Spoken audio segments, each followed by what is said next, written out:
Assalamualaikum viewers. Wasif is here with Secret of Spicy. आज हम बनाएंगे एक इटालियन डिश और उसके लिए हम तैयार करेंगे खुद पेस्ट। तो हम बनाएंगे घर में पेस्ट।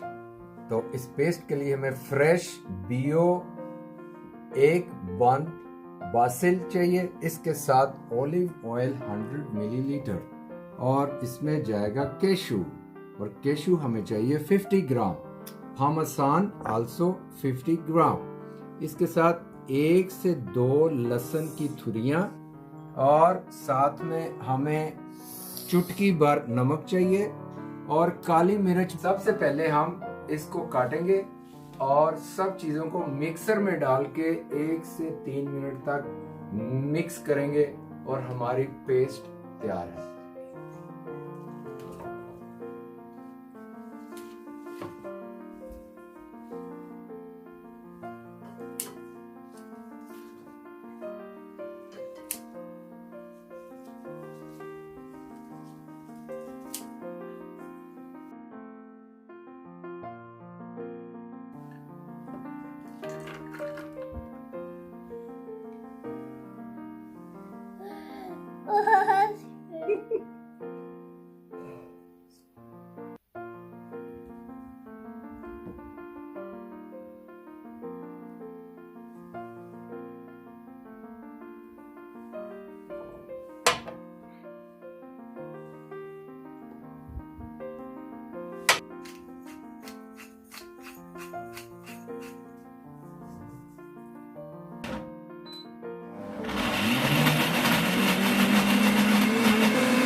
बहुत ही मजेदार और बच्चों की फेवरेट और झटपट इन 5 मिनट्स आप इसको बना सकते हैं।